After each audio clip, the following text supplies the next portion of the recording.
Hey, pinball people! Here are some notes and introduction to the Flaming Witch mod that's being shipped now. Um, there'll be further videos which follow up and give you the actual installation instructions. This is just an introduction, show you the parts that you're getting, and give you an idea of what should be in the package that you receive. Obviously, you're going to have the witch. It's painted and clear coated and ready to go. And on the back, there will be two holes drilled, which match up with the new custom bracket that we're including as well. This bracket is attached with these two screws and simply goes onto the back of the witch here. The bracket will actually be pointing this direction once you install it, with the angle going forward.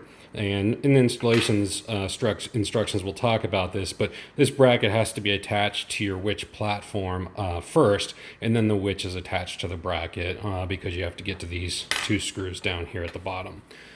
So that will all be covered with the installation.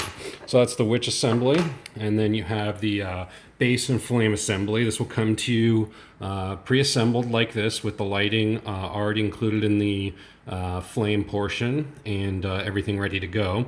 We hand fit each flame to each base since there are some variances when printing these things, and each one is hand finished, so there's some variation in sanding and things like that. So each flame is and base combination are tweaked to make sure that they fit properly and have no play or give.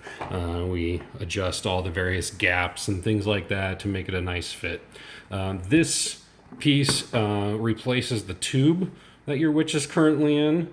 The metal plate which holds that tube in is going to be reused, and we'll show you that again in the installation instructions.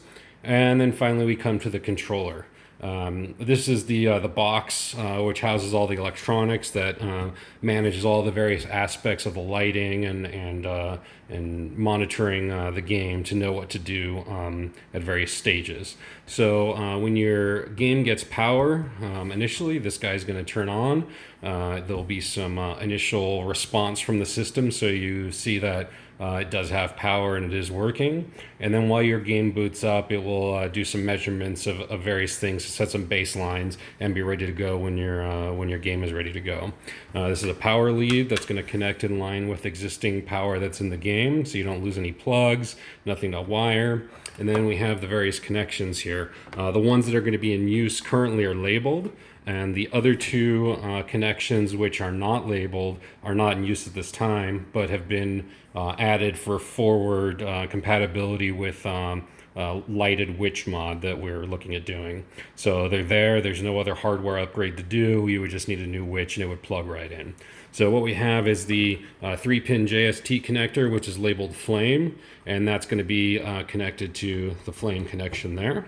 And then we have two other connectors which come with these quick connect T's, and this is the up and down connection for the witch. This is how we know whether the witch is in the up position or the down position, and to trigger all the various functions that happen with the lighting.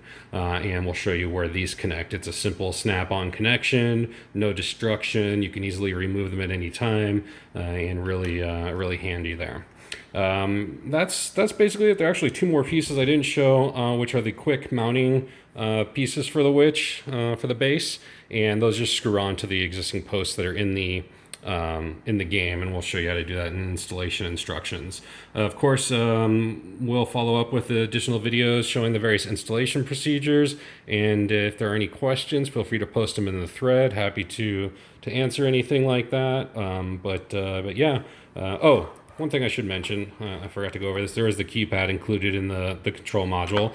In here also is a microcontroller and also a voltage controller. So we manage the voltage that comes into this and is supplied to the various parts of the system. And also we have some settings for you to control, which are identified on a sticker here on the side of the thing.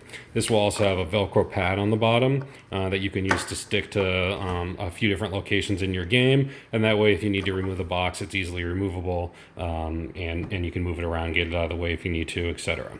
So there are 4 buttons, and they control the brightness, the color, the effect, and the speed of the effect. So, for example, you may want red and orange flames that are, at a medium brightness. You want the flames to be very active, but you want the effect to slowly rise and fall with the witch. So those are what speed and effect cover, as well as hue and color, or hue and brightness. So we'll go over that in the installation and demo videos. But this is what's shipping in your box. And if you have any questions, let us know. Otherwise, we'll look forward to other videos.